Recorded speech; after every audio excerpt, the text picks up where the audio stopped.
ભરૂચના અંકલેશ્વરમાં Apple plaza સ્થિત રાજહંસ સિનેમામાં ચાલુ ફિલ્મ દરમિયાન અચાનક આગની ઘટના સામે આવી। સ્પાઇડરમેન ફિલ્મના શો દરમિયાન અચાનક આગ લાગતા અફરાતફરી મચી હતી। અંકલેશ્વરમાં એપલ પ્લાઝા સ્થિત રાજહંસ સિનેમામાં ચાલુ ફિલ્મ દરમિયાન અચાનક ભીષણ આગ ભભૂકી ઉઠી। સ્પાઇડરમેન ફિલ્મના શો દરમિયાન આગ લાગતા થિયેટરમાં અફરાતફરી અને નાસભાગ મચી હતી। આગની જાણ થતાં સિનેમા સ્ટાફ તેમજ ફાયર વિભાગની ટીમ તાત્કાલિક ઘટનાસ્થળે પહોંચી હતી। થિયેટરમાં ફસાયેલા 2 વ્યક્તિઓનું રેસ્ક્યુ કરવામાં આવ્યું। સદનસીબે આ ઘટનામાં કોઈ જાનહાનિ નોંધાઈ નથી। આગ એટલી વિકરાળ હતી કે સિનેમાનું નંબર 3 થિયેટર સંપૂર્ણપણે આગની લપેટમાં આવી ગયો અને બળીને ખાખ થઈ ગયો।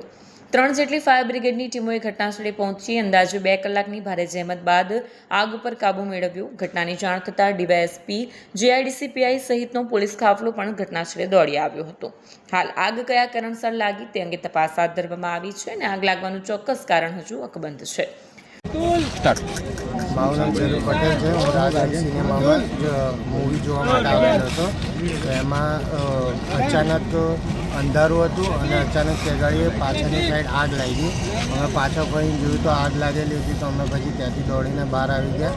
એમના સ્ટાફ મેમ્બર્સને વાત કરી તો સ્ટાફ મેમ્બર્સ અંદર બોટલો લઈને આવ્યા। આગ બુઝાવવાની કોશિશ કરી પણ એ હેન્ડલિંગ ના થયું।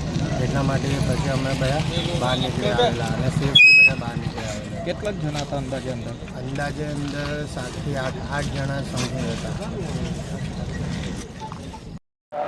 આજરોજ અંદાજિત 12:50 કલાકે અમને એક ફાયર કોલ મળ્યો હતો કે રાજહંસ સિનેમામાં સ્ક્રીન નંબર 3માં કંઈક આગ લાગેલ છે। એટલે ડીપીએમસી ફાયર સ્ટેશનની ટીમ તરત ઘટનાસ્થળ પર દોડી ગઈ હતી। અહીંયા આવીને જોયું હતું તો ડીજીવીસીએલનો પાવર સપ્લાયને ચાલુ હતું। તો સૌપ્રથમ પ્રાથમિકતા આપી અને અમે પૂછ્યું તો 2 માણસો કંઈક ઉપર ફસાયેલા હતા। તો રાજહંસ સિનેમાનો સ્ટાફ એમને બચાવવા માટે ઉપર ગયો હતો અને અમારી ટીમ પણ ગઈ હતી। પણ સદનસીબે રાજહંસ સિનેમાના સ્ટાફે 2 જણને રેસ્ક્યુ કરી લીધેલા હતા અને ત્યારબાદ ડીજીવીસીએલને તરત રિસ્પોન્સ મળતા પાવર સપ્લાય કટ ઓફ થતાં અમારી ટીમે તરત જ ફાયર ફાઇટિંગ ચાલુ કર્યું। અંદાજિત 3 જેટલા ફાયર ટેન્ડર અમે ફાયર ફાઇટિંગમાં યુઝ કર્યા છીએ અને હાલ કુલિંગ ઓપરેશન ચાલુ છે। સોરી, કેટલું વિકટ હતું?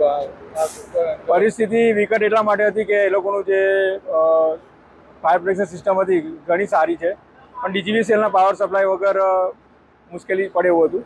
એટલે અમે વધુ રાહ ન જોતા અમારા ફાયર ટેન્ડરનો જ યુઝ કરી અને અમારી હોસ પાઇપ દ્વારા ફાયર ફાઇટિંગ ચાલુ કરી દીધું અને પરિસ્થિતિ મહદઅંશે કાબૂમાં છે પણ કુલિંગ ઓપરેશનમાં થોડોક સમય જઈ શકે। વિડીયો જર્નાલિસ્ટ આકાશ પાટીલ સાથે સત્યા ટીવી ન્યૂઝ અંકલેશ્વર।